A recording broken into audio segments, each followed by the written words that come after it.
Hello pilots and welcome back to another X-Wing flight video brought to you by Out of Arc Gaming. As always, my name is Phil, and today we've got something a little bit different on the channel. We decided to have a bit of fun and make our own scenario that we're calling Swarm Mode, which will become eminently clear why it's called Swarm Mode shortly. But we actually have someone to join us to go over this today. So joining us for Swarm Mode we have... It's James. I'm here. I've not played this. As you can see, it's Wes versus Phil in this game. I do have the rule set that Phil has shared with me, but I will be asking many questions to help fill in any gaps. Absolutely. And we will have the rules in the description below as a PDF if you do want to try this yourself. This is still a work in progress on there to try and see how it actually works. This was actually our first go at playing it. We had a great time, but essentially we have the rebels trying to break through the Empire lines, which currently includes 4 Academy pilots. But if an Academy pilot goes down, the Empire will be sending reinforcements in, higher initiative pilots, pilots with more upgrades, until we get to a boss wave, which will come on to should we make it to that point. But the rebels, piloted by Wedge, have a list here ready to go. They've got 25 points worth of ship. We're using the XWA beta points here as well, because we thought, what a great way to give it a go. James, did you want to let us know what Wes has actually brought to the table for this? Yes, so as you said, Wes has 25 points, so a few extras, but they're going to be on the table for a lot longer than a lot of the TIE fighters. So he's brought what looks like a fairly durable list. We've got Wedge Antilles with Elusive, homing torpedoes, R3 Astromech S-Foils.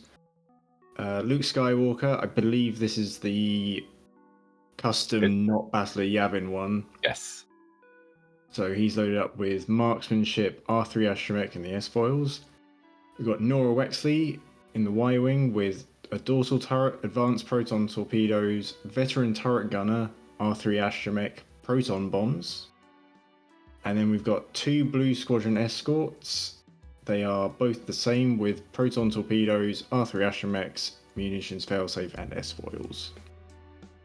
Absolutely. So a nice, I think quite a well-rounded 25 point list. Because knowing what he's up against, I think having everyone with an R3 Astromech is a very good starting point.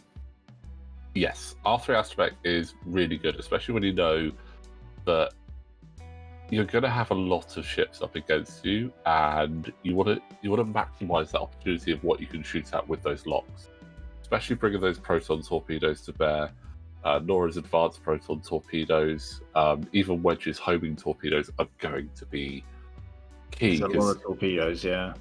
Yeah, because we know that whilst TIE fighters only have 3 health, only have 2 attack dice, when you get multiple of them shooting at you, that's when you start losing health. So right now, Wes has a massive advantage in that he outpilot skills the entirety of the Empire list, which is just 4 Academy pilots with targets computer. Later on down the line, that might not be the case, but he's going to want to try and take out ships as quickly as possible. And the list of ships that Wes actually has the potential to come up against actually works out at 63 points worth of Empire ships. So he's got a lot of work cut out for him, and the way this mode works is that the game will end either in turn 12, if there are still Empire ships on the board, if all of the rebels are destroyed, or all of the Empire are destroyed in that time. So Now, in a way, Wes has 12 turns to score as many points as he can without completely perishing. Exactly. Okay. And that's the whole premise of this mode. Score as many points as you can and get that high score added to the board. There are a couple of extra little bits that are included in here. So in the end phase of turns 3, 5, 7, 9, and 11, a power-up will actually appear on the board in the form of an objective. This should be placed at roughly range 1.5 of all rebel ships. Should Wedge fly over that with one of his ships, they will activate that power-up, they'll roll a dice, and they will get either a charge, a hull point, or a shield. Now this could be in addition to what he already has, or replacing what he's got. So there are power-ups that are hopefully going to help the rebels should they need it to gaining a survive. charge on a proton torpedo would be fantastic. I mean, yeah, suddenly you're making a 14-point upgrade. Again, health as well. Yeah. So when the cash appears on the board, who gets to place that? It's the Empire player will place it randomly. When they do come up, and obviously it's a bit of foreshadowing, but I didn't place it behind a ship because that was silly. So I placed it in front of ships at least range 1.5 of all rebel ships. The Empire cannot pick those up. It's only for rebels. So even if an Empire TIE fighter flows over it, they're not going to pick it up. The rebels don't have to spend an action to pick it up either. It's literally just fly over it, barrel roll, boost, regular maneuver, however, and you get it. Because the rebels are going to need all the action economy they can squeeze out of their ships, to be honest. Now, in terms of setup, Wes has clearly just gone quite wide with his ships. Because, I mean, at least in this first wave of ties, I'd feel pretty comfortable flying any one of these ships at any one tie. Yeah, I think Wes, because I separated my academies into two pairings, Wes decided to emulate that as well, not realizing that green and blue were just going to immediately turn up the board and give Wedge and Luke a little bit of a merry chase. Because I'm not going to lie, an Academy TIE Fighter against Wedge or Luke, I don't really hold out much hope for them lasting past the first engagement. I mean, I'm looking at red and yellow at the top there, and they are double locked with Proton Torpedoes facing them. So I can't imagine that's going to go particularly well for them. So being the Empire player here, what is your main goal? Obviously destroy the rebels, but are you trying to preserve your initial ties, or are you like, you know what, I'm just going to rush them with these ties and get the better ones on the board? It's an interesting one because essentially I'm almost playing the AI. I've got no real stakes within it on the Empire side. Obviously I want to try and make each ship as valuable as possible by scoring hits and maybe wasting munitions, getting those shields down so that when the better ties do come in, they can actually hit a little bit harder. But I mean, at the moment, with academies, it's always, right, how long can they survive? I'm not sending them in just as fodder, because I don't want them to go down straight away. But at the same time, I tell you what, flying is the Empire side here, where you know you've got reinforcements, and I sent a picture to the Discord group. All of the reinforcement ties are actually on the other game table on here as well, and it's a lot of ships. So I'm not precious about keeping these ships alive. It's quite freeing in that way, but I still want them to be utilized quite efficiently. So trying to keep them alive and scoring hits is definitely key. But knowing that I've got reinforcements, that's terrible. Yeah, use that target lock, definitely. Yeah, you got a target lock. I mean, a target lock focus would have been lovely, but doesn't look like he's got a focus, so I think it's no. He locked. Oh, that's actually technically better, but not great. Yeah, I mean, he gets to turn it to a crit. Yay!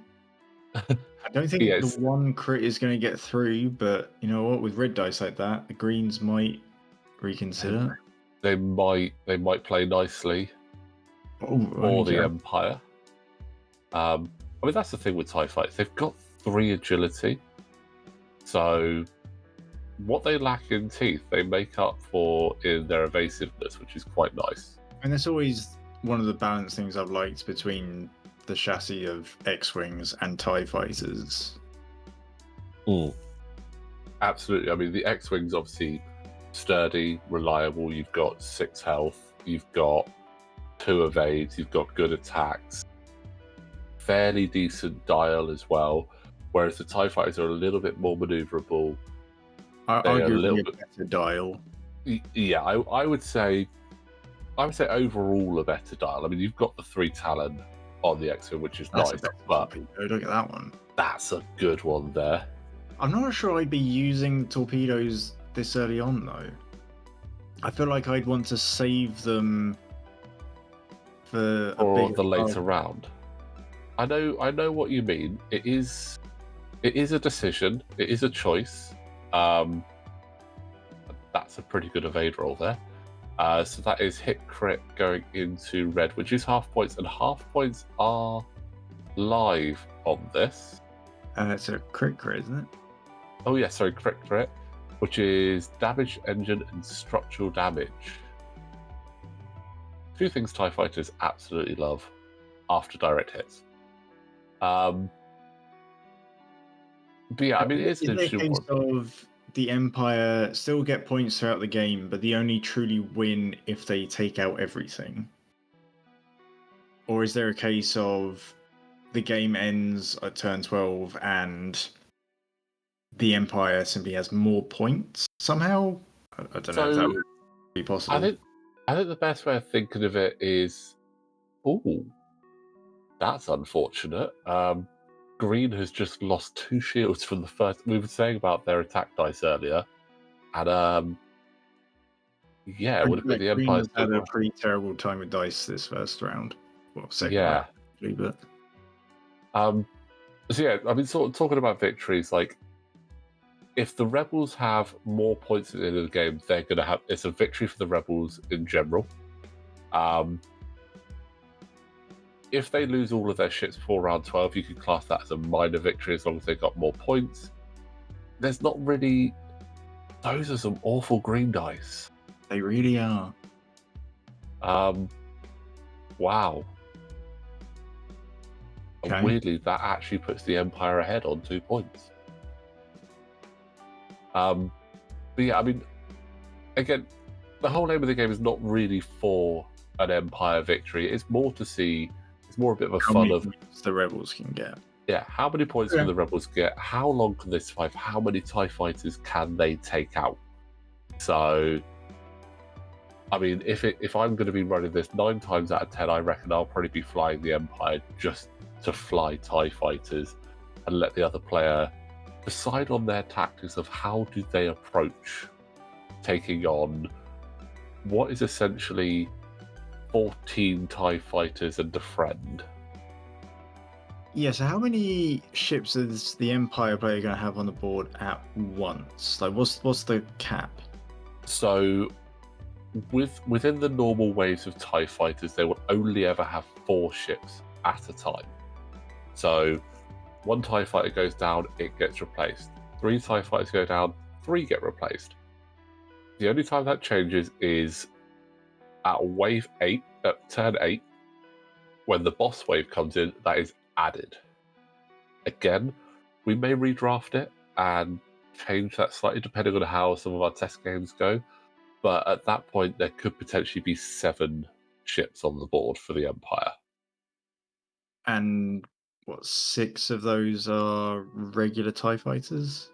6 of those are TIE fighters, yes. I mean, that's not too bad. I think between 2 players, you can probably get that many models together. I'm just trying to think how easy it would be to put this on a physical table. Obviously, we've got TTS here for ease of play, but I mean, I will say TTS made this incredibly easy.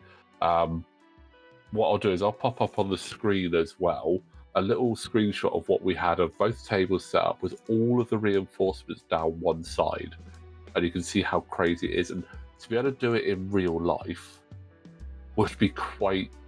You'd probably need a third person with you, just swapping out the cardboard and handing you the ship card and everything for when that ship arrives. Because if you only have to do one a turn, not too bad. But if you've only got 8 TIE fighters, you're literally going to be taking one off, giving it to them and saying, right, swap over for the next one, please, so that you're getting it ready as quick as possible. So it could be quite fun to try. I mean, I don't know how many people... I think I've got 8 or 9 TIE fighters. So to have 16 of them, or 14 of them, is a bit of a challenge. These generics at the top are just having a right old duel. Yeah, they've suddenly gone, you know what, generics are back, and we're gonna have as much fun with it as They're possible. back for now. Green has taken quite a lot of damage. He has. How long he needs to be in the fight.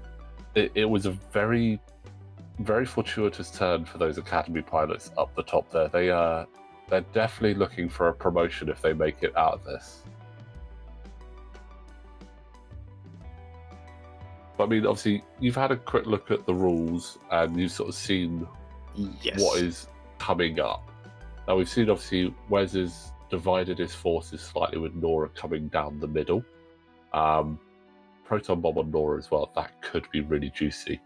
What do you think your initial thoughts of how you would approach this? So the Rebel player has no limitations on the ships they can use? As long as it's a Rebel ship, there is no limitations on there. I mean, part of me wants to take a Falcon, just because. In my mind, when Wes sent me the list, I was like, oh, I'm a little bit disappointed it's not a Falcon, but I kind of get it. It's a lot of points. I'm not entirely sure I would lean quite so much on torpedoes. Yeah. But then with the caches, you might be able to get them back, but that's still a bit of a gamble. I would maybe look at some of the more defensive upgrades and pilots. I maybe throw in a support ship like Fen Rao in the little Petapede. Yeah. He's actually really good at the Petapede. I mean, we'll see how Wes gets on here, but he's got, 4 X-Wings and a Y-Wing. He's not got an A-Wing, probably a bit too frail to be in a fight this long. Not got a B-Wing, probably not got the agility to be in a fight this long. I think he's gone middle of the road in terms of bulk, but that's what Rebels do best. Yeah. I think looking at Wes's list, I like it because the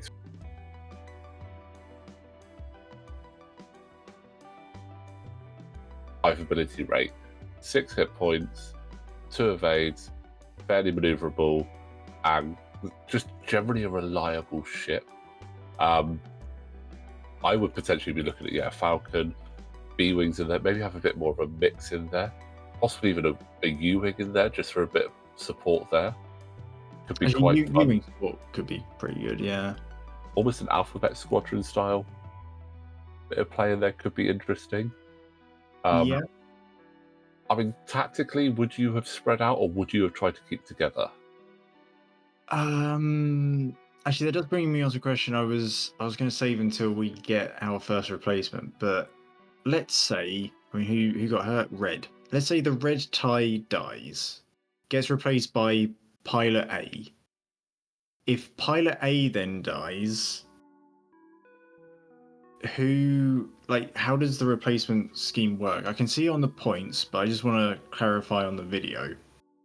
So, for those of you that have actually had a look at the rules, you'll see a grid on page 2 of the rules, which actually has... There's no chance that you could try and just keep focusing down one ship. So, if you were to take out Red Academy, there is a long line of which that one will change to, and each one has specific. So I did that so that it wasn't a case of you just pick whichever ship you want, but also to help in that sort of game flow sense. So if you were to, like, the first line on that list is, these are all the ships that red can become. So starts at Academy and ends at, off the top of my head, I can't remember, say Howl Runner. So it would go down that list. And the same for yellow, same for green, same for blue. They would follow down where the arrows point to. So when we see, it wouldn't be a case of, say red went down, you would pick the next ship from wave 2, and then if that was the only ship that went down, you would pick another ship from that wave. You keep going down the list. So when a ship dies, the theory is that the ship that replaces it becomes progressively better, either being a name pilot, having better upgrades, etc.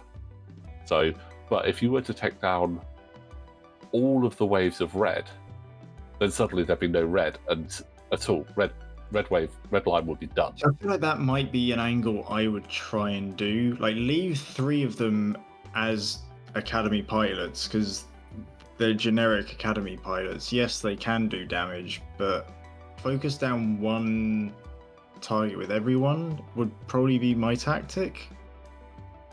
That's something I hadn't even thought of. That's actually quite a cool one.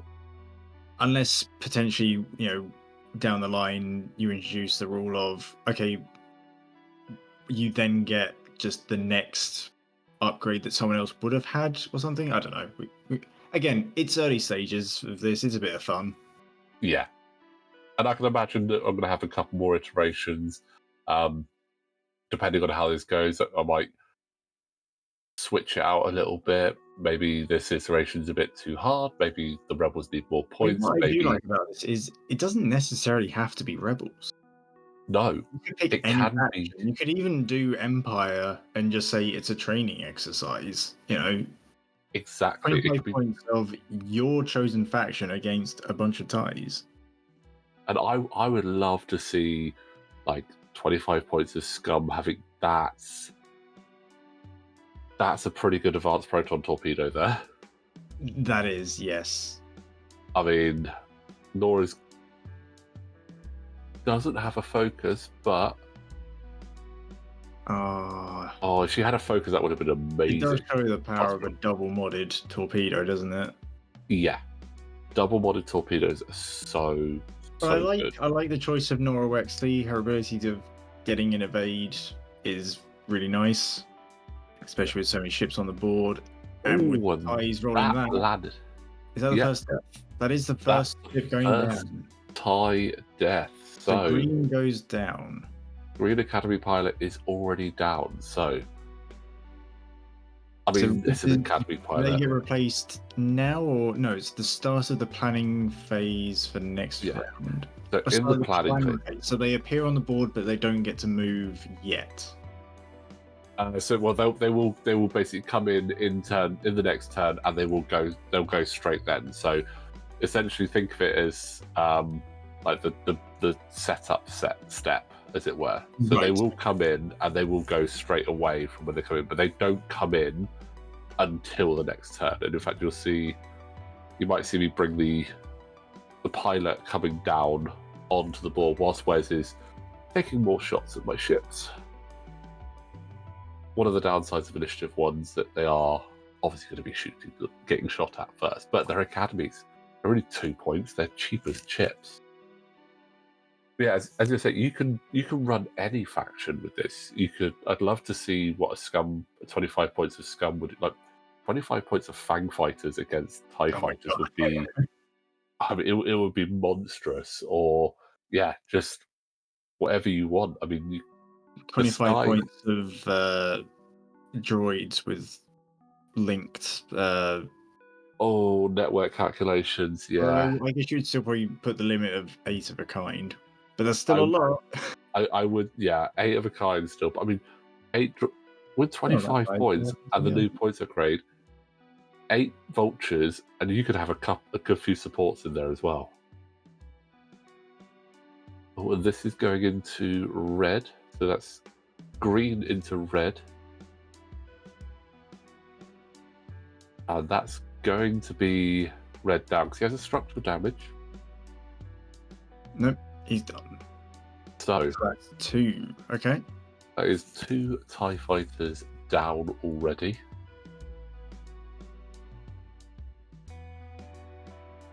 The potential, could we potentially see the 3rd TIE fighter go down already? That would make up That for would the be last good. round. Also, Wes's generics would be facing away from the Empire and would need to take a bit to turn around.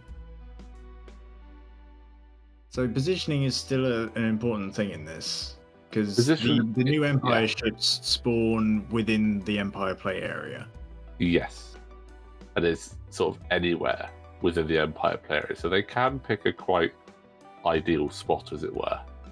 I think that is actually Blue's last Proton Torp. He really is offended by those TIE fighters scoring as much damage as they did on green. Hello Wedge just wants to see the other pilots, and he's just going, you know what, fire off the Protons, let's get these Academy pilots out of the way.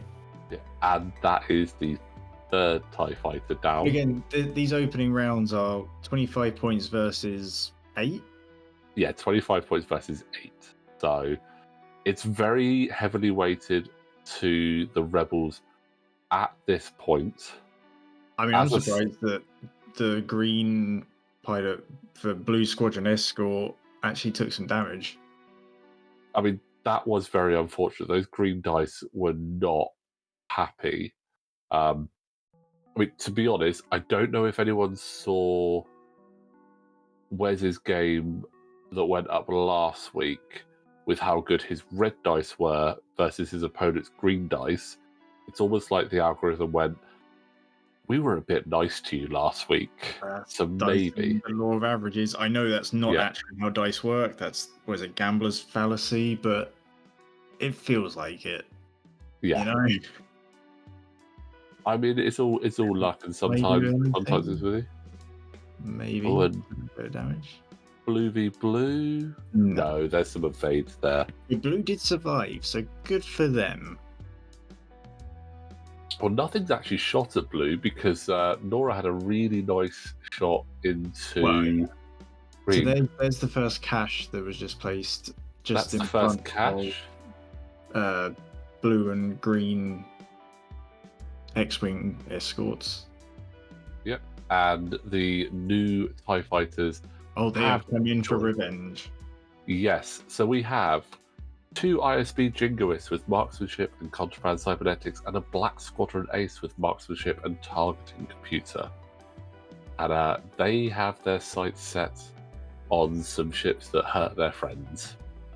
Now remind me, the ISB Jingoist, is that a generic or do they have an ability? It's a 2 unique ones. So they do have an ability. Whilst you are at range 0 to 1, and I'm just going to bring it up because whilst I flew it only a couple of days ago, so before you engage, you may choose 1 enemy ship in your forward arc at range 0 to 1. If you do, that ship gains 1 deplete or strain token of your choice, unless it removes 1 green token. Ooh, that's actually kind of mean. Okay. That is kind of mean. And Black Squadron does not have an ability. It's the sort of the next tier, purely generic, but it does get a talent slot. So Marksmanship it is.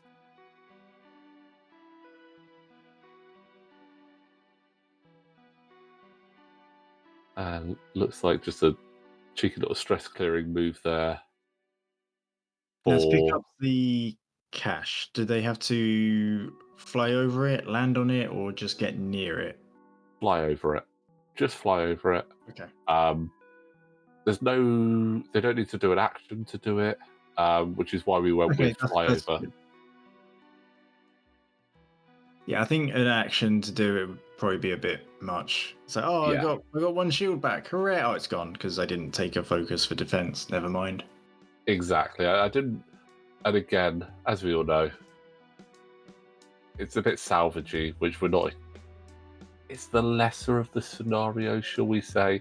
So I just wanted to make it fly over it. Hence the fact that I've made it so that it's within the sort of forward area of those ships. And as I was placing it, me and Wes were having that discussion about where to place it. So it wasn't just completely arbitrary. I mean, I could have placed it down in the bottom right-hand corner of the map and said, you want it, go get it. But that's not fun. So I made sure that it was within an area that maybe not reachable in one turn is definitely within grasp fairly quickly. Okay. I'm not feeling too confident about these X-wings at the top of the board with 3 eyes behind them. Yeah, it's I mean, I guess they're not taking, like, the X-wings aren't taking shots, so they can just go, you know what, give me the deplete, I'm keeping my defense and the token. I mean, that's if they do make it into range 1. It is. Oh, it's range 1. It's, Sorry, it's Okay. range 0 to 1s. I mean, if it was more than that, that would be brutal. But for those of you that are curious, currently there is now 12 points. Nope, 13 points of ties on the board. The ISB Jingoists are 4 points apiece, and the Black Squadron Ace is 3 points. So the points have risen quite drastically, but Luke and Wedge should be able to start getting into the action as well. And Luke does have a target lock and bullseye, so he's got marksmanship live there, so that Nice. green could be coming up against a little bit of trouble. I want to say Luke is a good choice, but every time I fly him, his green dice just blank. So maybe not. He's a tough one because you've got that, oh, I've got the force, it'll be fine, I can then take a lock. It sort of lulls you into a false sense of security. Yeah, you can be one with the force, but the force isn't always with you. Yeah.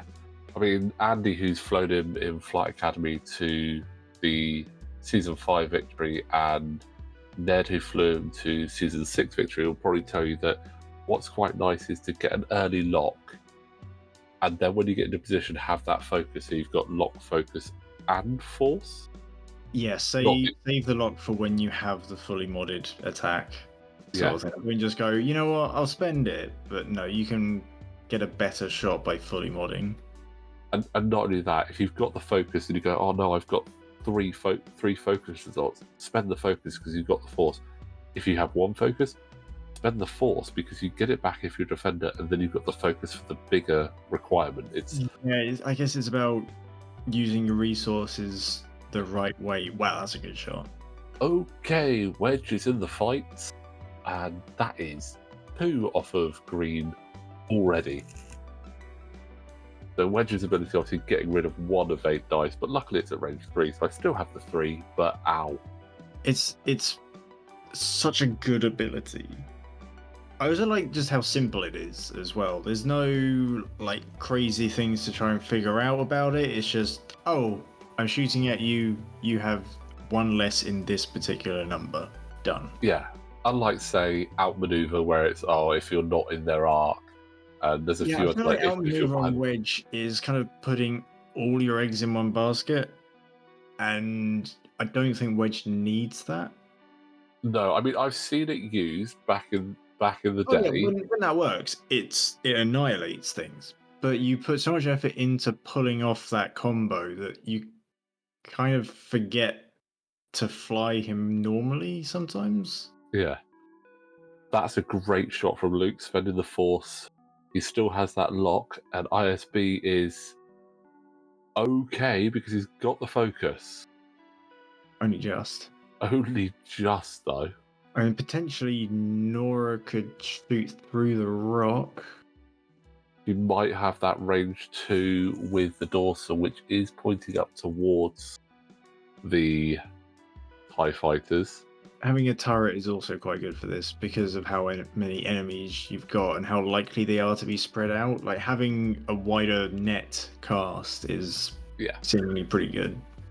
Which again is why I'd probably want to take a Falcon. Yeah, and I mean, veteran turret gunner on there is obviously the right idea as well. Yeah, so that if you do have it, 2 shots. But yeah, it looks like it is a range 2 through the obstacle into the ISB Jingoist. Oh, he is taking a lot of fire here. Is green going down immediately? The answer is potentially Norra does have a focus there. She is likely to be taking one shot. Does Wes spend? I think he is spending the he's spending the focus to get one hit, and it doesn't pay off. I'm not. I think I might have just left it. Because Yeah, you know that the Academy pilot Blue only has a shot on Norra. yeah. And with how long this game is, I think I would rather have it for defense. I know you've only got like the one, maybe two defense dice. I can't quite tell what range that is, but I think it is going to be range 3 by the look of Norra's arc when she was going for the shot into ISB, who double crit into green. Oh, green. Oh, just a 1 crit. Yeah, but What is it? A direct hit or a fuel leak is going to be that damaged is engine. a damaged engine. Sounds Not more difficult. Okay. could be worse. But yeah, I mean, if Norra had rolled double focus there, I would have potentially gone, yeah, actually spending the focus there probably a bit more worth it. But for one, an obstructed shot as well. Yeah. I guess we'll Right. see. Another crit being rolled there from red. That is also going into green. See if we can take him down. Green and green dice. Doesn't seem to be a combination. There's not that many damage cards. Where's put those back? Yeah. I guess from your perspective, you're okay to just focus down one ship at a time. Absolutely. I would maybe try and start with the more threatening ones, but green was kind of just there. Yeah, so, I mean, I could have sent the blue and green Academy ties straight at Wedge and Luke early doors as well to sort of see if I can start weakening them down. But I kind of was okay kiting them across for a couple of turns because they've only just got their first shots in turn 4. So, but that is green down.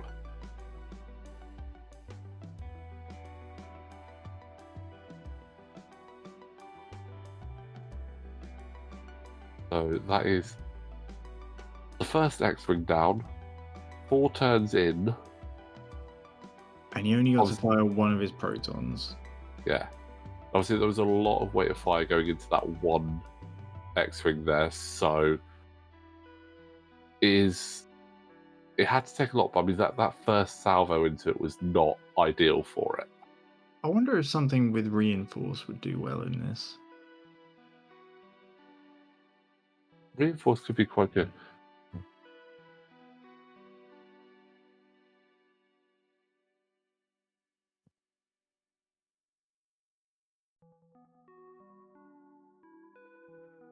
Obviously, losing one ship after turn 4 in a normal game, that's a pretty standard state of play, to be honest. To have lost at least one by this point. But also, you started with extra points, so I mean, how many points are the Blue Squadron Escorts? They can't be. Every ship on the Rebel side is 5 points apiece. Oh yeah, I guess that's an easy way to work that out, isn't it? Yeah. It made it a lot easier for me to work out in my head, so that was quite nice. I mean, ideally, Wes or even the non-Empire players probably wanting to have traded at least 1, maybe 2 more ships. I mean, for the loss. Put it this way: he's traded 1 X-wing for 3 and a half TIE fighters. Yeah. So, I mean, if we were in a Star Wars movie, we'd be classing that as terrible. But in X-Wing, that's not too bad. If this were a movie, he would definitely be just a generic pilot. Or Like the fact that he, Wedge, Luke, and Norra are on the board untouched, I think is still pretty good for Wes. I mean, yeah, Wedge and Luke are now getting into the fight, and they are scary. They're a scary prospect coming Norra in. lose her shield there. No, Norra is still fully healthy. 6 health, 2 shield. The Rebel Y-Wing. Yeah. Yeah, they're all healthy. So far, Norra has spent her charge on advanced protons. Blue Squadron is out of Proton Torpedoes at the moment, but he has managed to get himself turned around. The ties are chasing him, but Luke and Wedge are in a good position to sweep in and perform the X-Wing pincer movement. Yeah, I'm kind of curious if Wes is gonna get much use out of Norra's proton bombs. Yeah. I mean, obviously you played this, you know, but with how, because it's less of a joust in this setup, which is usually kind of where the bombs come in handy. There's also no objectives to chase after, so you can't like put a bomb on one of those to keep people away from it. It I'm almost curious feels to like see maybe, how effective it is.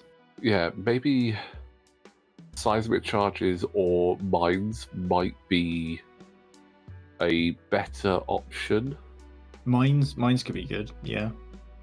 especially if you do get yourself into a really good position where Norra is being chased, or your device carrier, your payload carrier is being chased by some TIE fighters.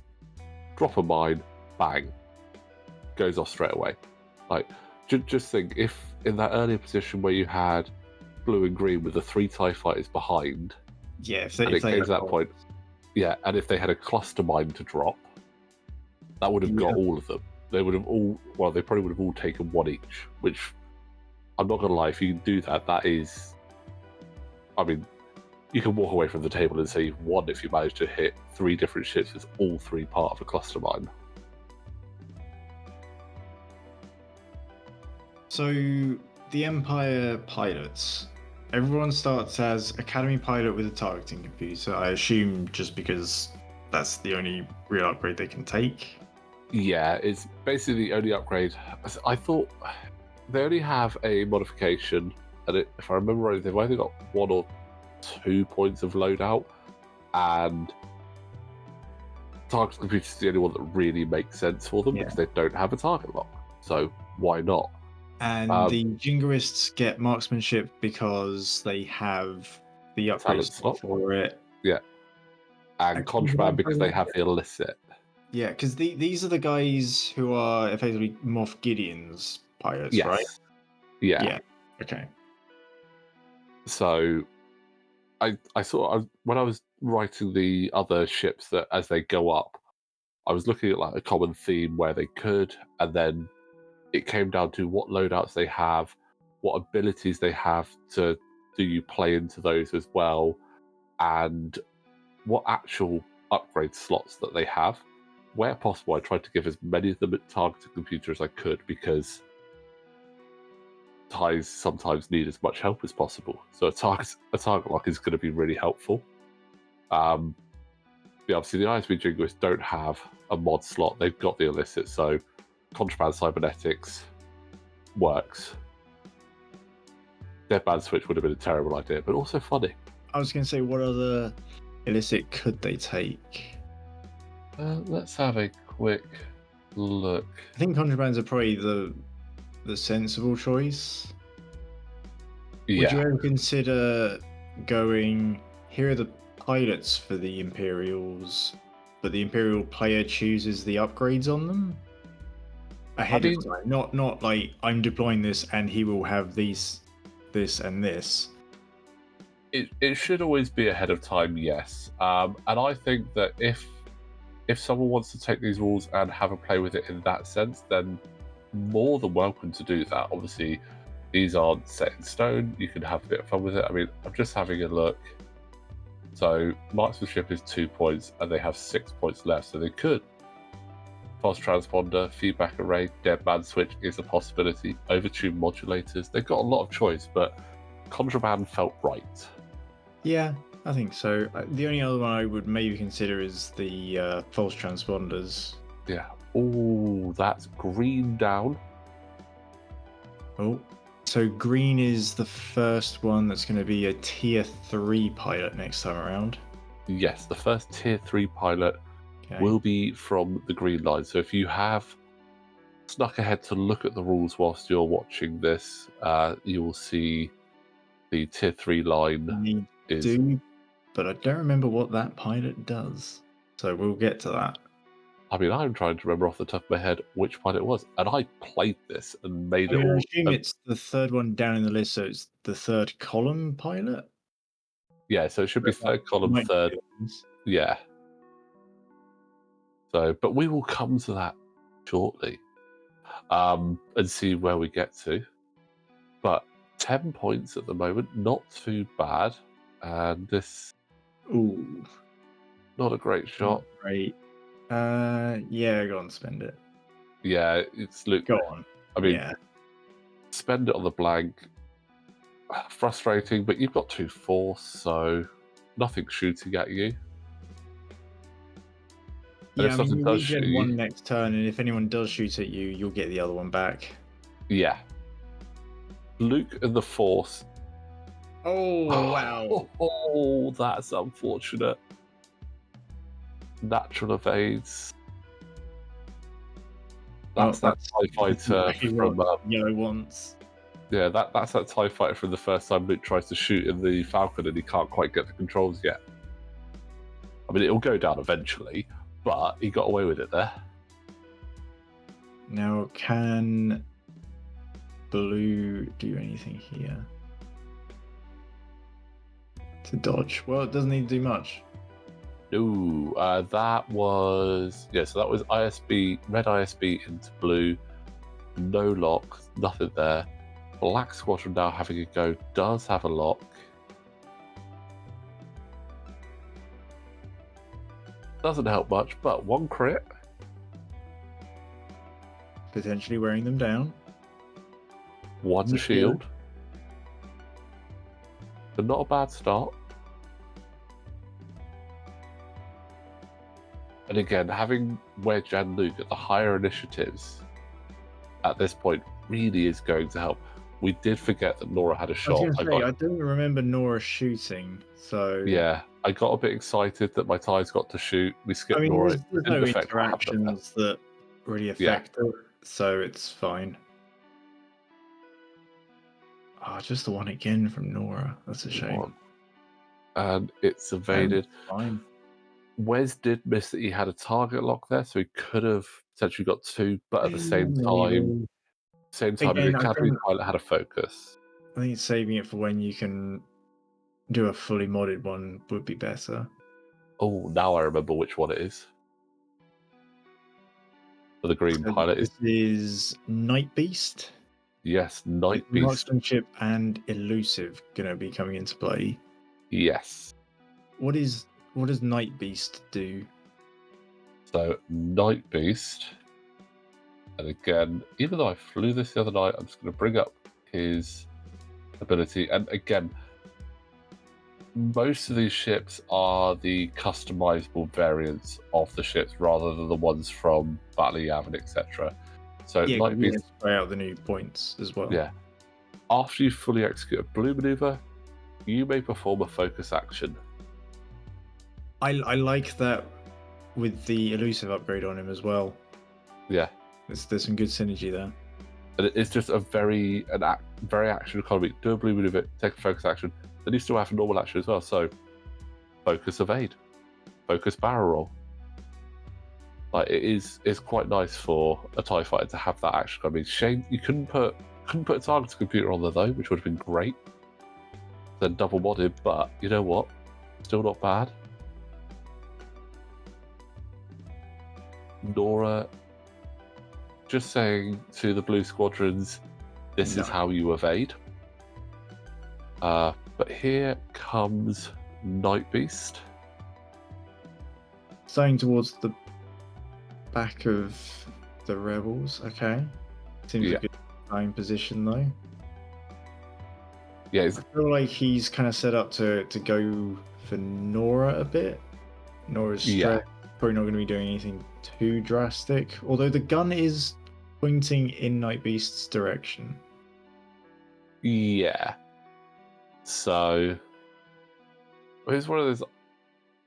And there is another cache on the board. Yes, so we now have 2 cash on the board. And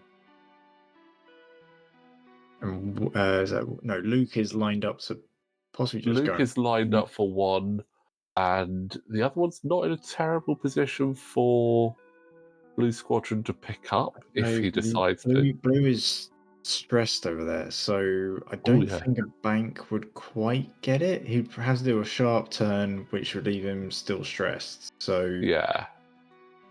I guess would barrel rolling over it be okay? Barrel rolling over it would be fine. Maybe a bank and a barrel roll. It depends if you really want it, though. I mean, He could get a charge back for his proton, could yeah, get his shield back. I guess he would benefit the most from grabbing it right now. To be honest, I know you said that you can go above what you start with, so Luke grabbing it. Then again, Luke doesn't have anything with charges. yeah. So that is where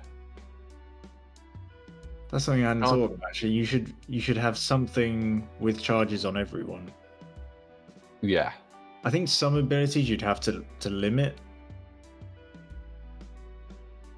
Like imagine. potentially, Heroes of Hope Poe wouldn't be able to gain any extras.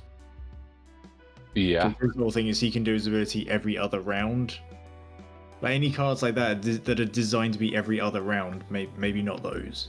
I mean, if you've got layered crew and you happen to get that so that you have 4 charges, it's 1 less to recover that you need. Yeah, stuff like that. I mean, that's less likely to be a factor, but I know what you mean. But there we go. There is the barrel roll. Oh, yeah, Frost. barrel to grab it. Okay, so He picks it up. We roll the dice. on a blank or an eye, he gets a charge back. On a hit, he gets a hull. He's getting a hull. Okay. And on a crit, he would get a shield. Yes. Now, at first we were like, oh, how are we going to represent that he's got another hull? I remember we were on TTS, so in a minute you'll see me spawn a hull upgrade card that I actually chuck over there. Although I've just realised it's just off screen, so you wouldn't be able to see it, but I did spawn a hull upgrade. So we actually had some way of tracking that he had the additional hull. But Yeah, that is a you could 5-hull just X-Wing. like a token of some sort. Or, We brought a charge over for it, so... Yeah. But that was a nice barrel, because it caused the bump for Black Squadron.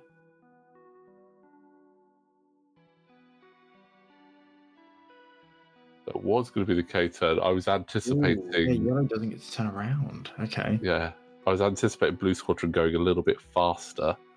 Contraband Cybernetics has been spent there on the ISB Jingoist, so he's got that focus in case something does come in line for a shot. Yeah, I don't see why you don't use it.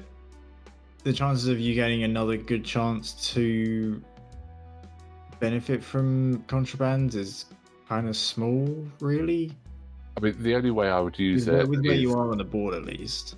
Yeah. It's only doing K-turns that actually give it red, like stress, so it makes sense. Unless something is some the panicked pilot, maybe.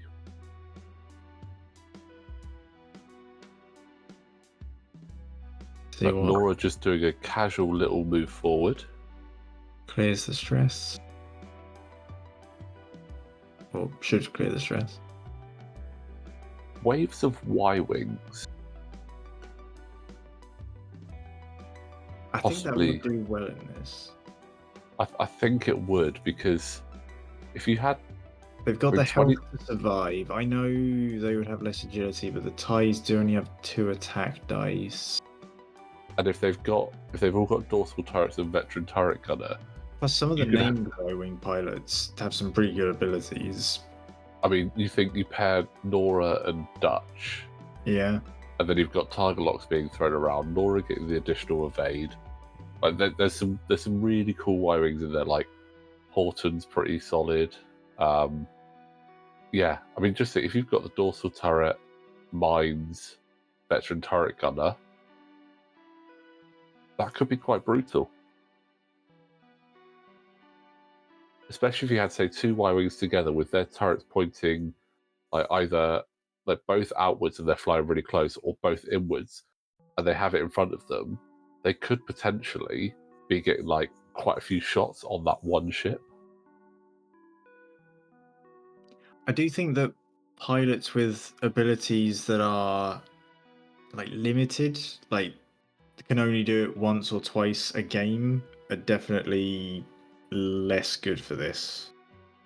I'm trying to think Yeah, of what I would bring, and I was like, oh, maybe take like Han Solo and the Falcon and just start over there. It's like, no, that doesn't really help in the long run. Or I've tried to do that with Han Solo and it went badly. oh, it does. Yeah, Is the don't use like, that version of Han. It's yeah. fun, it's funny, Yeah. but it does not do well. I mean, the only time any like extreme forward positioning has ever worked for me was back in the days when you could have Tobias Beckett and Boba Fett on Ibn Azameen, so that you could move an obstacle, start on said obstacle as long as it was out of, I think it was range 3 of an enemy ship, and then with Ibn Azameen, what you would do is you go, right, I'm going to drop a mine speed at range 3 out the back of my ship right in front of you, and then fly away. Yeah, That works. Yeah. You know what else works? This wingman Wedge Luke combo that is just flying around the board, destroying ties. As it should, really. I mean, they've got R3 Astromech, so they've got those target locks flying everywhere. I mean, Wedge is just a little bit annoyed. He hasn't quite got into homing top range yet. Yeah. But I know we're not necessarily here to talk about the new points, but it does feel weird that this Wedge and this Luke are the same points as the Blue Squadron Escorts. I know the Escorts can take Proton Torpedoes, which is nice. yeah, The initiative jump is so good. I think when I'm looking at it at the points, and I like where they're at. It's a very good sort of baseline start, and I know they've said it's only a beta, so there is room It's a for really strong starting point. Yeah, very strong, and they've obviously gone quite hard into your name pilots and dropping what they can take, but a lot of the generics have come back up. So I mean, they've even made generics, go on the board is great. yeah. I mean, I'm not going to say that Luke without protons is worth the same as a Blue Squadron with. Black Squadron is down, so we'll get another Wave 3 pilot in a moment. And this is where R3 is really paying dividends, because Wedge has just taken down Black Squadron, but Luke still has a target lock on ISB, so he can still do some work. He probably won't even bother using the target lock, just use that force.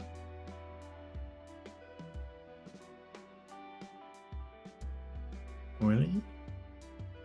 Yes, yeah. he just used it.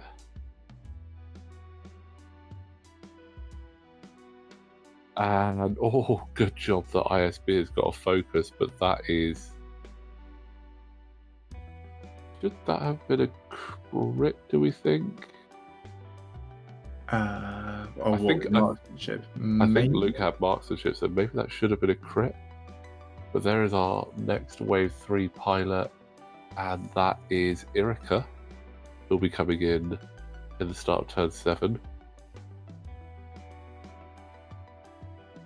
Irika is one of the pilots from the Pride of the Hot Shots and Aces 2 pack. Sorry, Hot Shots and Aces 2. I really like that TIE fighter. It gives it a munition, which is really cool. You mentioned Alphabet Squadron earlier, and she's the lead X-Wing in it. Oh yeah. I sometimes forget where you get pilots flying from one side to go from one side to the other. I mean, Yeah, you think about it, like I Wedge still used need to to be read the follow-up books, but the first Alphabet Squadron book, really good. Like the need to. pilots that are in it are very well characterized. Like I Oh, recommend it. the final Oh, Academy he time finally goes is down. down. He The lasted to little, turn 6. the little Academy that lived, no Well, longer. yeah. I mean, he wasn't really in the main fight, but still, he was duking with a Y-wing for a little bit. So impressive. He didn't do anything. He didn't take any damage off Norra, but he went for it. So that is a wave 2 coming in. So that's another Black Squadron ace. Yes. So another one with marksmanship and targeting computer. Yes. So we're halfway through the turns. You obviously played this. You are the Empire player. Is there anything that came up whilst you were playing that you thought, oh, maybe we'll tweak the rules on this? Are the rules I'm looking at prior to you playing this, or is this the version post game? These are the version. The rules we've posted up there are the ones that we actually flew for Right. this. Okay. So is there anything not on the document that you would want to change right now, or are you still happy with where it is? I think I'd need to play it a little bit more and see a couple of different variations of how the Rebels play it. But I think I'd maybe take out a wave of TIE fighters. There might be too many TIE fighters. So they jump up the ranks a bit quicker. Yeah, or A if bit not, quicker. maybe like drop the final wave of TIE fighters before drop the wave 4 before the final boss, and have a second wave of academies, so that it's not going straight in to it. Maybe But my thought is a lot of the fighting might end up happening within the Empire's starting area, so you might want to randomize that in a way.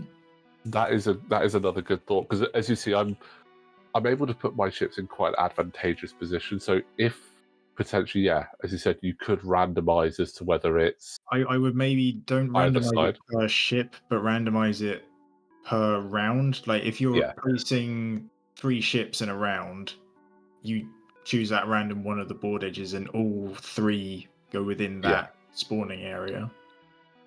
I think that's actually a really solid idea, and I think that is something that Just to we make may sure the originally. fighting isn't so localized on a board edge. Because, I mean, Yeah, fighting in the middle of the board around an objective token, that works well. Fighting near the board edge, you feel limited. yeah, And not in a, oh, this is really tactical kind of way. It's just I wish I could go over there a bit. yeah, absolutely, and I do agree. And like I said, when you're like going into the world of trying to build a game mode or a scenario, it takes a couple of times to get it Oh, yeah. not necessarily right, but in a fairly decent spot. I mean, I could imagine how many games AMG must have put in before they settled on the 4 scenarios they did, and even then they still tweaked it eventually. They did, yeah. So, I mean, the fact that that's kind of the only thing I'm seeing that I would maybe add to the rules is pretty strong. yeah, I mean, I'm quite happy with it. I'd been toying with this for quite a while. I started sort of working on it before the summer, and was hoping to try and actually get it into store to play it over the summer, but other things came up, so we weren't able to do that. It sort of got put to the side, but then I was actually speaking to someone who is taking the Flight Academy concept and looking to build some scenarios around that. And he was having a chat with me, and I was thinking of some cool stuff for that. And it made me go, I've got like 85% of a scenario here. I should probably finish that off, you know? And then the XWA points came out and went, you know what? That's given me the kick to get it done.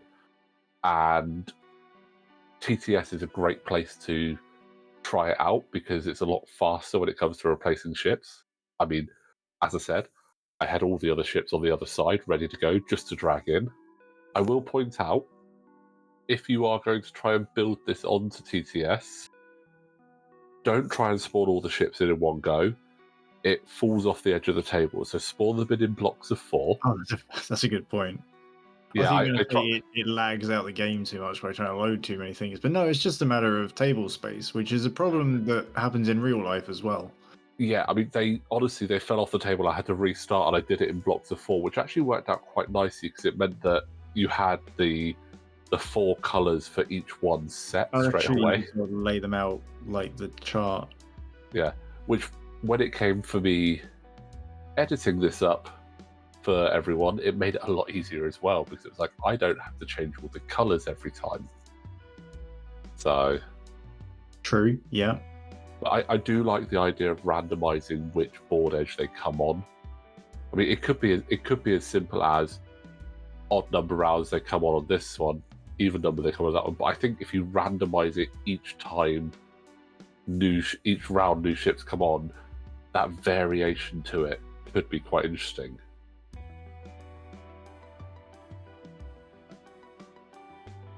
I mean, there is the potential as well that in future iterations that maybe add a reinforcement step for the rebels if I find that after playing it too many times. I think once you start adding health to the rebels, the game just goes on too long. I know there is a 12-turn limit, but I think you would just never completely die out as the rebels in that case.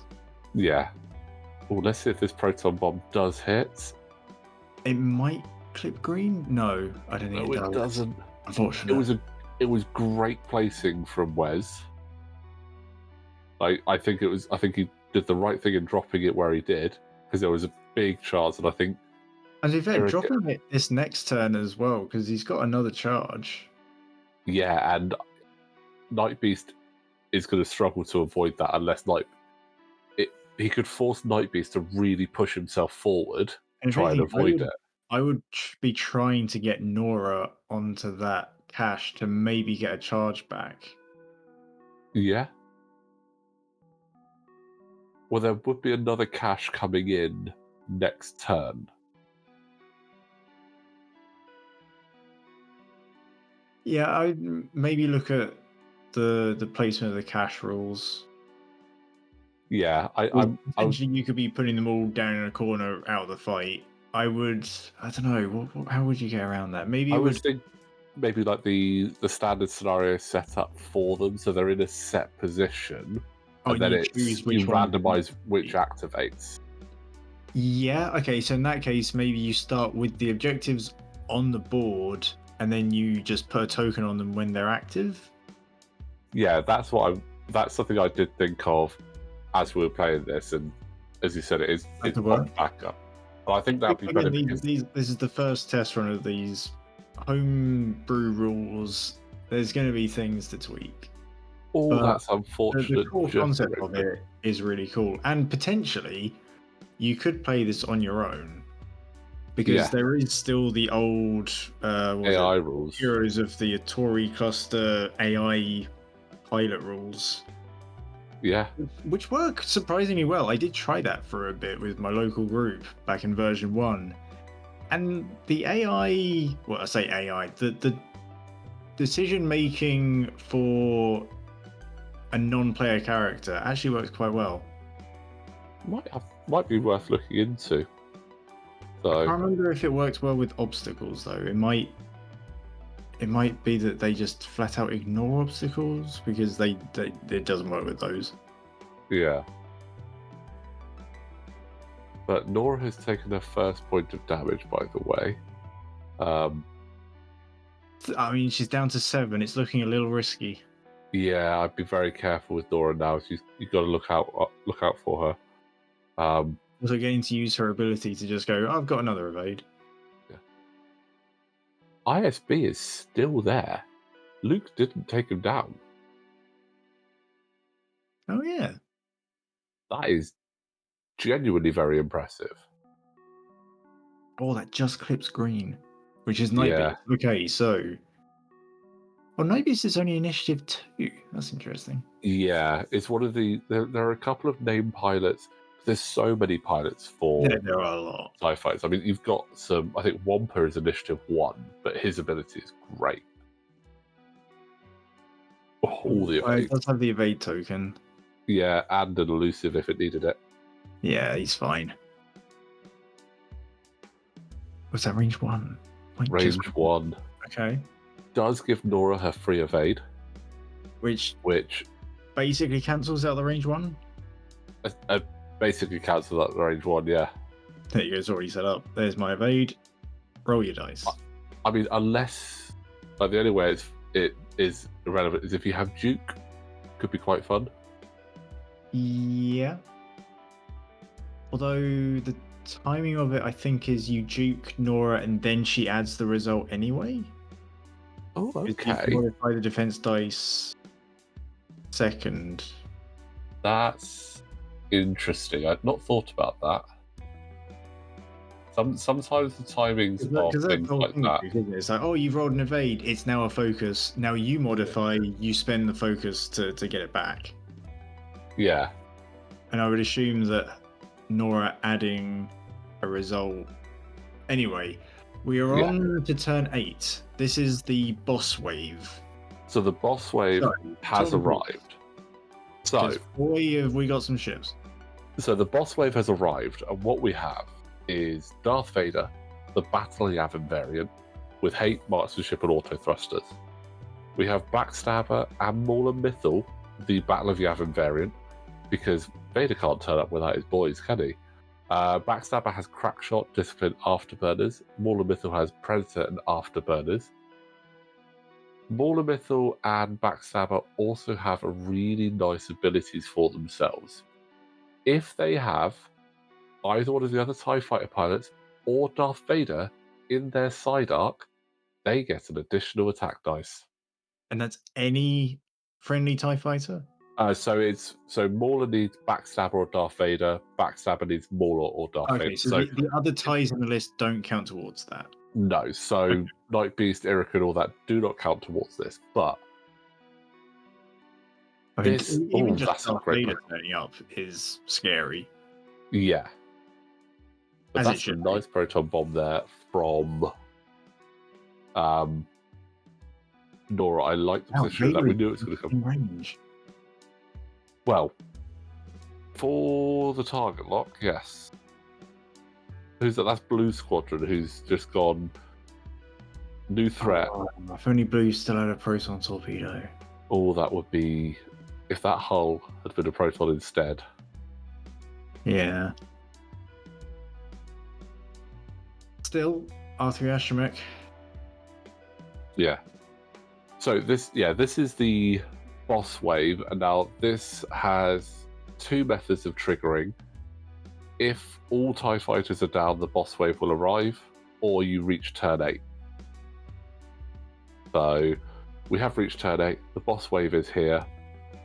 Night Beast is having to quickly get away from that Proton, hoping that he's outside of range 1. I think he's avoided the bomb, yeah. I don't know that he's going to have a shot on Norra, though. No. Eureka? I don't actually know. I assume it's supposed to be just Erica. They just spelled it with a Y. I would go Erica. She has definitely been hit by the bomb. Yeah, but she also doesn't really care. Well, she hopes she doesn't care, because, I mean, Erica's ability is great. So after she executes a maneuver, if she has a ship in her bullseye, she can target lock it. Now, she had already target locked Norra earlier, so she's target locked with a focus. Done that now anyway to get the fully modded Proton. Yeah. That's pretty nasty. And there's another TIE fighter pilot that came in the pack as well, Magna. Oh yes, yeah, Magna. We missed that. She's not on the board at the moment. She's part of that wave, but so where Erica gets munitions, Magna gets cannons. And just the thought of a TIE fighter shooting munitions or a TIE fighter with a cannon on it that isn't a TIE brute is just in my mind hilarious. And I really like those.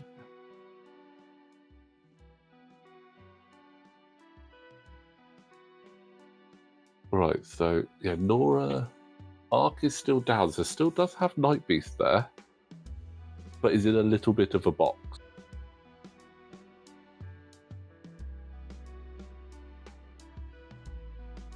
It'll be interesting to see. To be honest, I think I would try and barrel roll to get out of the Proton Rocket. Because Proton Rocket is bullseye only, right? No, that's Advanced Proton Torpedo. Oh, of course, it's a rocket, not a torpedo. Sorry, I'm getting the two mixed up. Yeah. Well, I mean, all have got Proton in the title, so... I know, there's so many protons and so many torpedoes and rockets. Proton Bombs, Electro-Proton Bomb, Advanced Proton Torpedo, Proton Rocket, Proton Torpedo, Proton Cannons. What the hell have we been going on this? It's a long game. Not many games go to turn 8 in regular X-Wing. Yeah, this is a long game, and we're over an hour. Forgive me for getting a few things mixed up. Yeah, and as you know, I obviously cut down the original edit to speed it up a little bit. This game took nearly 3 hours. It was a long one, but a fun one. Really good fun. Really enjoyed this. And would definitely be up for adding some of those tweaks we mentioned about the objectives for where the pop-ups will be, and randomizing where the new TIE fighters come in, and I think tweaking that list, because this could be like a hard mode variant because it's quite tough. I'm not going to lie, but I'd be interested to see what other Rebel lists do against this. Yeah, there can be an entirely different meta that goes into this game mode. Yeah. But as I said, 25 points. It's kind of become a meta in Flight Academy. We had to ban most of the Ion things because that was too strong in that format. Yeah, Ion got banned, and also for when we do Season 7, which is coming very soon, we are actually starting to record Season 7 this week. Standard, the scenario pilots have been banned because Boy Luke has won 2 seasons in a row with different pilots. He is very, very good. But he's also gone up in points, if I remember rightly. Pretty sure Boy Luke went to 6 points. And this Make Your Own Luke is now the cheaper one, but has less loadout. It was I was very surprised by that decision, but also not disappointed by it. If you want the canonical Luke with all of the upgrades you'd expect on him, you pay more. That seems fine. It's when you get into the factions that never got those kinds of pilots, it's like, okay, this is a bit weird. Yeah, I think all that. It's early days for their points. Yeah, I think for me, that one has hit Blue Squadron. Yeah, I think for me, what I would have looked at slightly differently would have been having this is how much it is in a scenario, this is how much it is in standard play, just because obviously the scenario was play tested with it being at that points variant. That's a direct hit on Black Squadron and a damaged engine on Irica.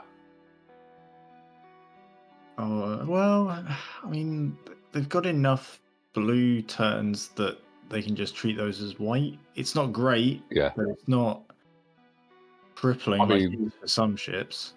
Yeah.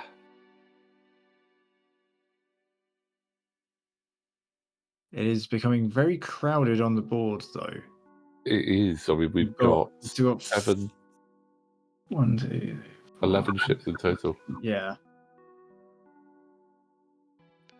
But can Luke and Wedge change that mathematics here?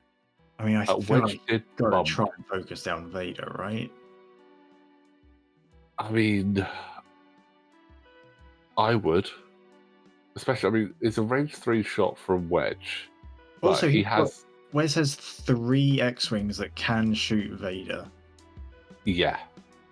I think you've got to go for it. I mean, I kind of agree. You would be a little bit silly not to go for Vader. Also, how many points is Vader? Because in a game mode where you're trying to get a high score, go for the big target. Yeah, I'm pretty sure. He's 6, maybe 7. He is 7 for the Battle of Yavin variant because he went up.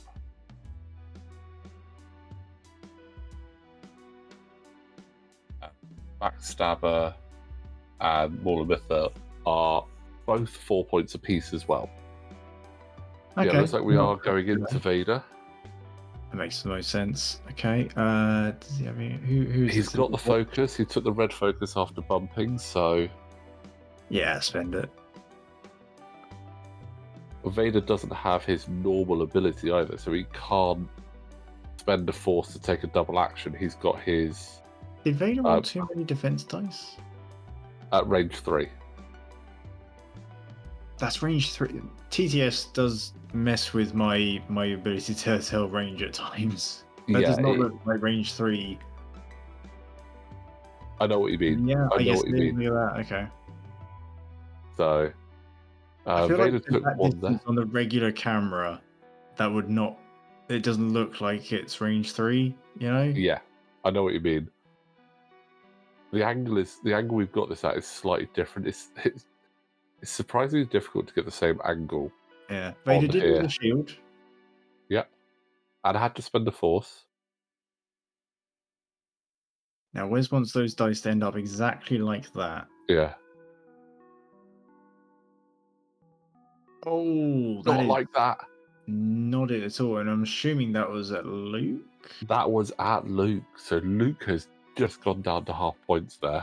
This is what happens when I fly Luke. You go, great, I'm in a good position, I've got the force, and I can't spend it. Yeah. Ow. That is... Plus Backstabber and Mauler Mythal have not shot yet. And they're probably also going to be going into Luke. And that was a direct hit on Luke as well. Oh, wow, okay. This is what happens when I fly Luke as well, to be honest. It doesn't go well.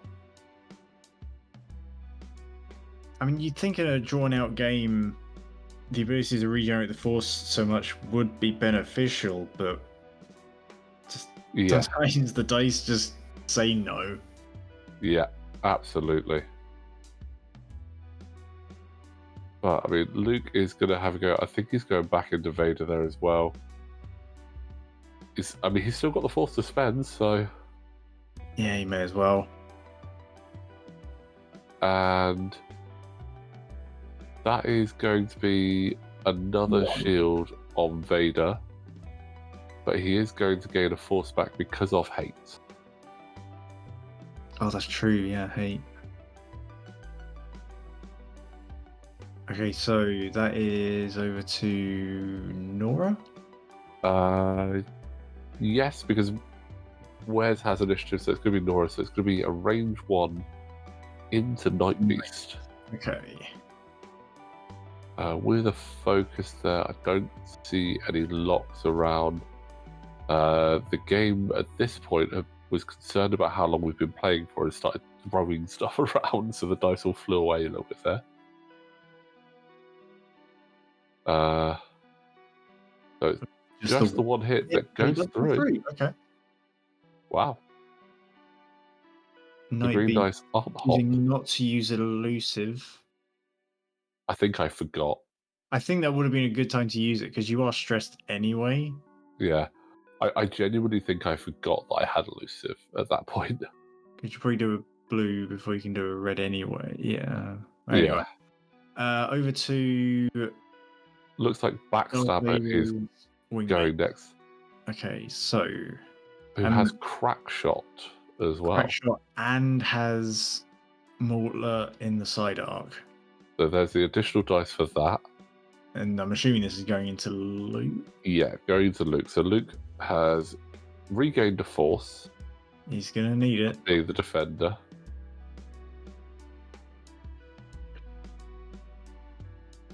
I mean, I don't. Oh, crack shot One, that but then down. Crackshot gets. Use the force to put it back up, but that Then the other two go through. Luke is down. Yeah. Okay. That's big. I was thinking, like, man, it's looking like it's a fairly easy go for the rebels, but this boss wave is I mean, turning the tide. It's definitely a boss wave, but also potentially a lot of points. Yeah, I mean, just there, you've got 15 points of ships. When you think of it more as a how many points can you get rather than a can I destroy everything, then it becomes a much more interesting game. Yeah. I mean, the way I would proposition it to people that are playing is you're just trying to get as many kills as possible, score as many points as possible. Don't worry about making it to turn 12. Don't worry about losing ships. Just have fun. It's kind of like playing Pac-Man. Like, I know there are some people that play Pac-Man to be like, I must get the high score, but most people play Pac-Man for fun just to see what score they can get. And I would say do similar with this. Just see what score you can get. Star Wars, the noises are pretty fun. Yeah. I'm not going to try and replicate them on the mic, though. No. But that is Wedge shields down from Mauler missiles. Norra is also about to take quite a lot of hits. Yeah. We got, what is this? This is the ISB Three ships. He's on the board. Yeah. He's, I think at this point, been on the board the longest. I think you're right, actually. At least for the Empire. Yeah. Because he's from wave two, he's from the second wave. Marksmanship wants her a crit. Norra gets her immediate evade, and then just rolls one. So the crit is going to happen no matter what. Yeah. Has the focus. I think spend it. You've only got the one defense dice anyway. No one's shooting at you at range 3. Yeah. As well. I mean, so either spend it here or against the Proton rocket. Or there's Squadron Ace. Yeah, there's also the potential that you never have another focus result again. Yeah, spend it whilst you can. I've done that. I've gone. Oh, I'll save it. Like, I can maybe think like, oh, save it if you can spend it in an instant to stop a particular crit coming through, but that is so specific of a scenario that just spend it. Yeah. In this case. Absolutely. So who are we over to next? So it should be. If that was Jingoist at Black 4, Squadron. Yeah. I think we might have actually. Or it could be Erica. They're both 3. Should be Black Squadron or Erica going next, but looks like there's a few hands moving around the board trying to figure out things. What dice am I dragging out?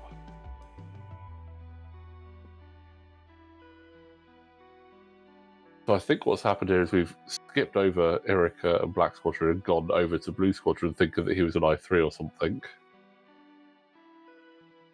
Oh, okay. Despite him having been an I2 the entire game, it's unlikely. The only thing that would potentially matter here is if Erica was shooting at Blue Squadron, but I really don't think she is because she has the fully modded Proton rocket on Norra.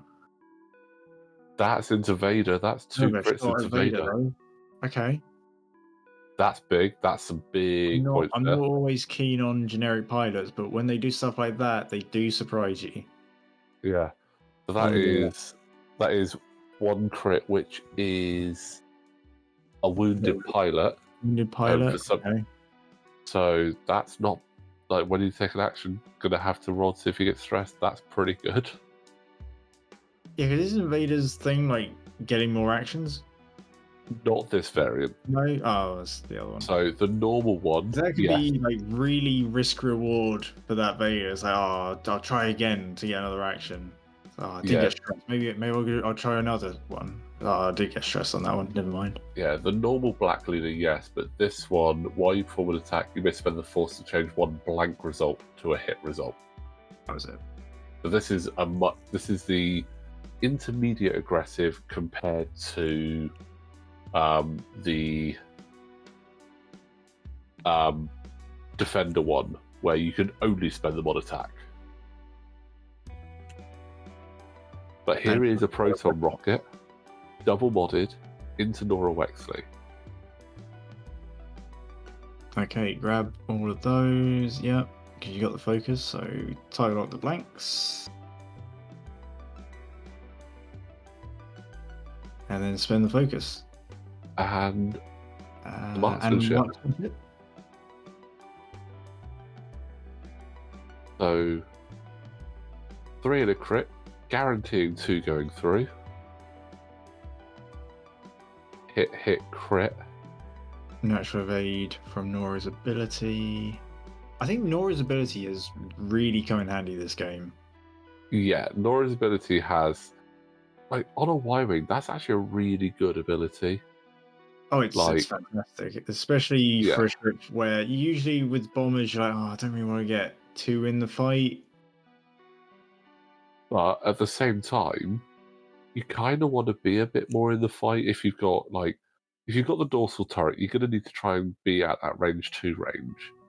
If you've got payload like proton bombs or mines, so. Again, the defensive upgrade, or defensive ability rather, is kind of working out, at least for Norra. Mostly, I think she is probably going to go down. I mean, she's got a fuel leak. Oh, she needs the evade here, which she gets. And again, the one from her ability. Yeah, keeping her on the board. I mean, if it wasn't for her ability, she would have been down a couple of shots ago, which would have meant that Irika could have pivoted on her shot. So, but I mean, we're coming into turn 9 now. It's the Empire have got 12 points, which, again, as we said, not really worried about how the Empire do. It's are starting to lose some steam. Yeah. Like, I mean, they're not doing, I mean, in a normal game, they're doing great. 19 points. Yeah. They are. In a normal game, they've almost won. They've almost got to 20 points. But that's not what we're doing here. No. And I do like that the rules allow for the creation of these kinds of scenarios with the objective points scoring system. Yeah.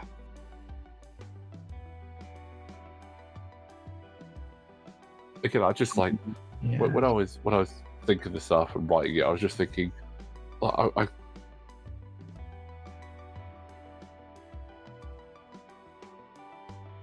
in like video games, I was thinking, I had so much fun with those sorts of games where you would have waves of ships coming in.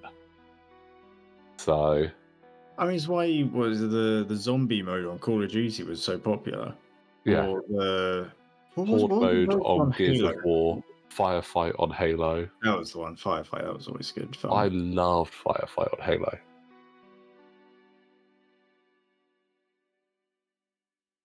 But yeah, I mean, this is pretty cool. I mean, as well, what you can do is you can actually. So that is a charge.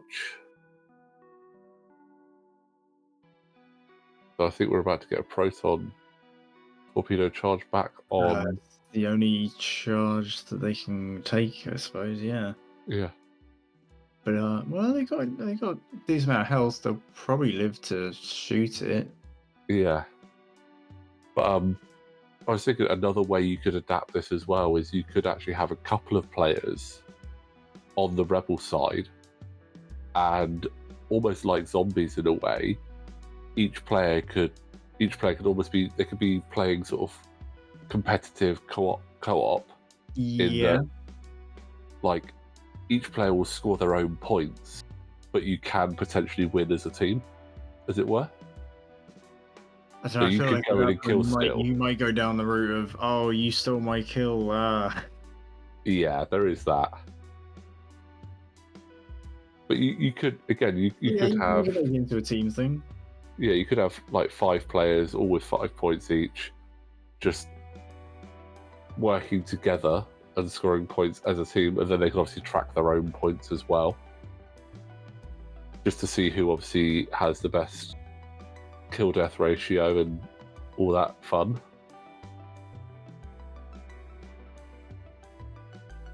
I feel like you if you came across someone who took it way too seriously though, you'd end up like bombing your own teammates just so you got the points. Yeah, it's definitely, if you were to do it in a group, it's definitely better to do it as a co-op sort of style. Yeah. How many points did the team earn? Yeah, I guess I mean, you'd have look, to play it as you can't discuss what you're putting on your dial, maybe? oh yeah, Then again, they'd all have comms with each other. I guess that wouldn't really yeah. work. I mean, just imagine it if you had one ship from each faction on the opposing sides. You had a scum ship, you had a first order, you had a rebel, you had a Yeah, I feel like at that resistance. point, you'd have to adjust it to be like Battle of Exegol and have like Yes, First Order ties in place of the Empire, and then it's like all of the ships that turn up at the end, and it's just a mismatch of like there's more of us, and just whatever you want, really. and I suppose you could. I mean, you sort of say that you could substitute the Empire side.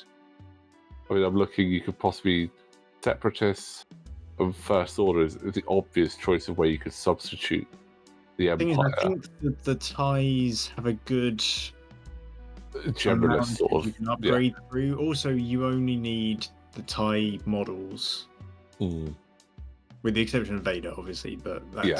that's different. Whereas the other factions, I feel like when you upgrade, you would end up swapping the ships around quite a bit, and that would get a bit more tricky to keep track of. Yeah, I mean, if it was Rebels, you'd probably go like, you maybe start at A-Wings. What's that crit for? What were we rolling for? So that is the wounded pilot roll Oh, on okay. Vader. So Vader Is does stressed. Okay. I mean, a 2 health Vader.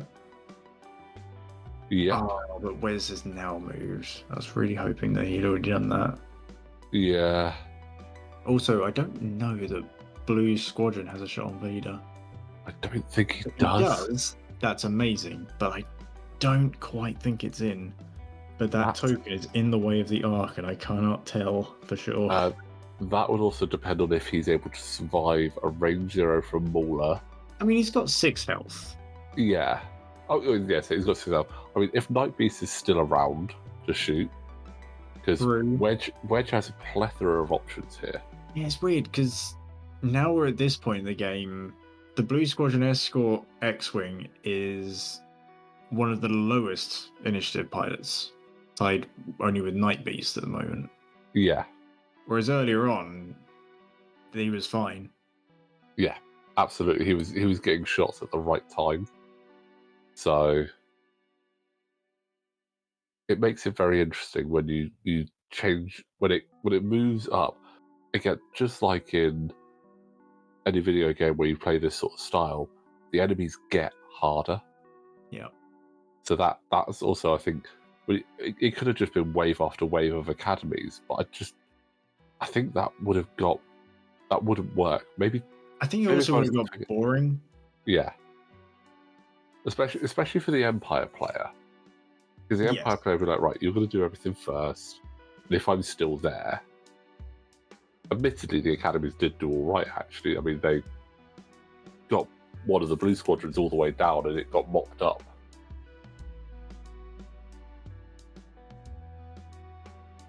But Wes just debating which ship he wants to delete with Wedge. Whoever's worth the most points, I suppose. Although Black Squadron Ace is only on 1 health. Yeah. The Night Beast does have some returning shot. Night Beast has options in where to shoot. Also, I can't quite tell the range, but if Black Squadron Ace, who's the blue one, is at range 1 of Norra, I would maybe be inclined to leave it there to give Norra her ability. Yeah, I actually agree with you there. Because then who's that tie? Is that the So you got Erica is the one right in front of Wedge. Yeah, so then Erica's shot would potentially go into Norra's ability. Oh, say that Empire does get to shoot first. Oh well, Vader will probably take out Norra anyway. That is, yeah. I mean, looking at it, Well, Vader's now got we the get lock. to see, is Norra close enough? I mean, judging by what we're seeing, that I would say absolutely, but I believe we do check it. Oh, is just having to remind. Whereas if you're looking at side arcs, it's easier. Well, if you're looking at range 1 bubbles, do it from your dial. the learning where all the little buttons are on TTS. Sometimes it can be a bit finicky. We're not trying to do a reverse. How do you even do that? So if you click the move that you did, it will bring up the template. Oh, okay. That's something I did not know. Okay. Yeah, it's very rare that you ever need it. Here we go. And if you are curious as to how to play TTS, we do have a That is range 1. beginner's video. So she does get her automatic evade. So this is the most evades Norra's going to get all game. She gets an automatic. Yeah. And Range a range 3. And, okay. And Vader Vader has the Force, but has... Oh, it does have lock. Okay. Does have a lock. Which is what kind of decided my choice of actually going into Norra. Because I could have gone into Wedge. I will take that. Yeah. I could have gone into Wedge and had the range 1. But because I had that lock, I was like, you know what? I mean, admittedly... So one for regular rolling, this one for range 3, because I guess that got forgotten about. Oh, no. Yeah. And then the automatic evade, but yeah, Vader took out Norra. I mean, the thing is, I look at that and I go, maybe I should have shot at Wedge. No, you took had the Norra range 1. The thing is, Norra had a lot of damage, but from your perspective, taking out a ship is kind of your goal. I mean, the thing is, Norra has 2 other ships facing her, but then at the same time, I'm also thinking, if I take Norra out with Vader, then Norra can't take out Erica or Black Squadron.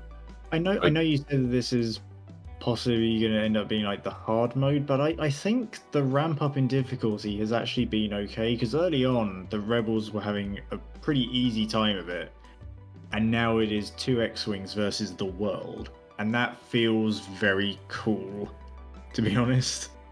Do you feel that the final wave came in at the right time or a bit too soon? Or do you think with the randomizing it might actually help it more? I think randomizing it might help some more, just so it's not immediately impactful. Yeah, it's potentially immediately impactful. I think the turn number it turned up on is okay, because I think any later and they probably wouldn't have enough time to feel effective for the Empire player. And Night Beast, you served well. But not as well as Erica. That Marksmanship Proton rocket was fully modded is really good. I kind of hope we see more of her on the board elsewhere, because that's... how many points is she? She's only at 3 points. She's 3. I was going to say, is she 4? I will double check.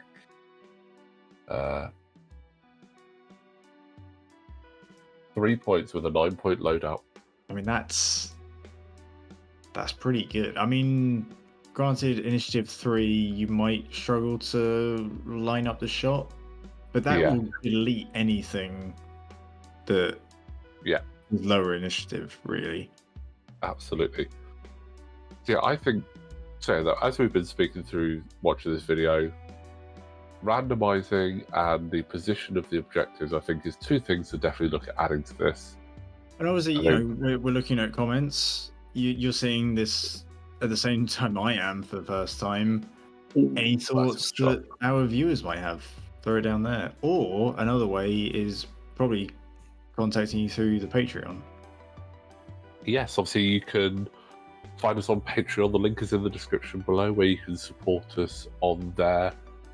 You can join our Discord through the Patreon as well, which means you can actually chat to us directly and give us your thoughts and opinions, or even if you do actually give this a go, you can send us pictures of what you're doing, because I'd love to see other people doing, like, emulating anything we do on the channel. Obviously, the great guys at Sith Takers have obviously taken our Flight Academy model and really run with that, and we love seeing that. It is absolutely brilliant to see something that we just started on a whim has been taken by other people and adapted. It's great to see. So yeah, the link for the Patreon is in the description below. If you want to see what we're doing and be able to chat to us directly, there is a great spot to do that. But if you don't want to support the Patreon, absolutely fine.